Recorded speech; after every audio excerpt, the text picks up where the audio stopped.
ഇതാണ് Rizwana tea stall. കണ്ടില്ലേ, നല്ല അടിപൊളി ഓലപ്പീടിക. തിരക്കിപ്പോൾ കുറവാണ്. കുറച്ച് കഴിഞ്ഞാൽ ഇവിടെ മുട്ടപ്പത്തിരിൻ്റെ ബഹളമാണ്. ഓലക്കട, ഓലച്ചായക്കട.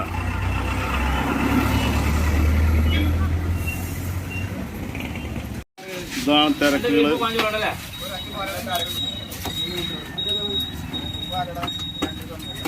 പൊന്നാനിയിൽ നോമ്പിന്റെ സമയത്തുള്ള തിരക്ക് കണ്ട. മുട്ടപ്പത്തിരിക്കുള്ള തിരക്കാണ് ഈ കാണുന്നത്. മുട്ടപ്പത്തിരി, പൊന്നാനിയുടെ മുട്ടപ്പത്തിരിയുടെ തിരക്ക്. കണ്ടില്ലേ, മുട്ടപ്പത്തിരിക്കുള്ള തിരക്കുകളാണിത്. ഇതാണ് നമ്മളെ റഫിയാക്ക മോലാളി. ഒരുപാട് ആൾക്കാർക്ക് അറിയും, സൗദിയിലുള്ളതൊക്കെ കാണുന്നുണ്ടാവും. മുട്ടപ്പത്തിരിക്ക് ഫുൾ തിരക്കാണ്. പൊന്നാനിയിലുള്ള എല്ലാ കടയിലും തിരക്കാണ്. ഇവിടെ പ്രത്യേകിച്ച് നമ്മളിവിടുത്തെ വീഡിയോ ഇട്ടിട്ടുണ്ടായിരുന്നു. ഇതാണ് നാസർ, ഇവിടുത്തെ എല്ലാം. ഇതാണ് മുട്ടപ്പത്തിരി. ഞാൻ വാങ്ങിയിട്ടാ, ഞാൻ 15 വാങ്ങിയിട്ടുണ്ട്, 45 രൂപ. ഇതാണ് മുട്ടപ്പത്തിരി. ഉണ്ടല്ലേ, ഒരു മുട്ടപ്പത്തിരി 3 രൂപയാണ്. ഇതിന്റെ ടേസ്റ്റ് വെറൈറ്റി ആണ്.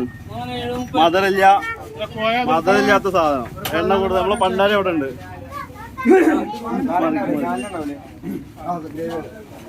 നമ്മളെ പണ്ടാരി ആശാൻ ഇതാ. കണ്ടില്ലേ, മുട്ടപ്പത്തിരി തിരക്ക്. ഞാൻ വീഡിയോ ഉണ്ടാക്കട്ടെ. കണ്ടില്ലേ,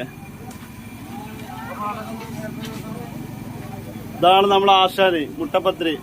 ഞാൻ വീശി കൊടുക്കണോ? ഇതാണ് നമ്മളെ ആശാന്. കണ്ടില്ലേ, മുട്ടപ്പത്തിരി. ഇതാണ് പൊന്നാനിക്കാരുടെ ദേശീയ അപ്പം. നമ്മളെ വീഡിയോ ഇവിടുത്തെ ഇട്ടാണ്. പക്ഷെ ഇവിടുത്തെ തിരക്ക് കണ്ടില്ലേ, ഫുൾ തിരക്കാണ്. ഇപ്പൊ തിരക്ക് കുറഞ്ഞിരിക്കണ്. ഇനി കുറച്ച് കഴിഞ്ഞാൽ 2 പൊരിക്കുന്നുണ്ട്. അതാണ് ഇവിടുത്തെ ഇത്. കണ്ട, ഒരാളിത് ഇവിടെ പൊരിക്കണ്. ഇതൊരു ആശാന്, ഇത് മെയിൻ ആശാൻ. എന്നിട്ട് പൊരിച്ചിട്ട് എത്തുന്നില്ല എന്നാ പറയുന്ന സാധനം.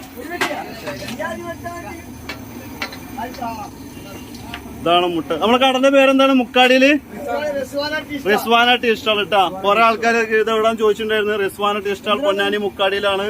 നല്ല വിറകടപ്പിൽ പൊരിച്ച കിടിലൻ ടേസ്റ്റ് ഉള്ള, നല്ല അടിപൊളി എണ്ണ കുറവുള്ള അടിപൊളി മുട്ടപ്പത്തിരി.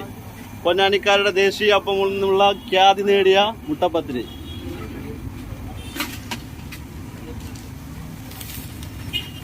ഇപ്പൊ തിരക്ക് കുറവാണ്. ഏകദേശം ഒരു നോമ്പറക്കുന്നതിന് ഒരു അരമണിക്കൂർ മുമ്പ് ഇവിടെ ഭയങ്കര ക്യൂ ആയിരിക്കും. എത്തിക്കിട്ടില്ല സാധനങ്ങള്. നോമ്പുതറൊക്കെ ഉണ്ട് ഇവിടെ. ഇതാണ് മുട്ടപ്പത്തിരി നമ്മൾ വാങ്ങിയിട്ടുണ്ട്. ഭാഗത്താ പൊറാട്ടന്റെ തിരക്ക്. ഭാഗത്ത്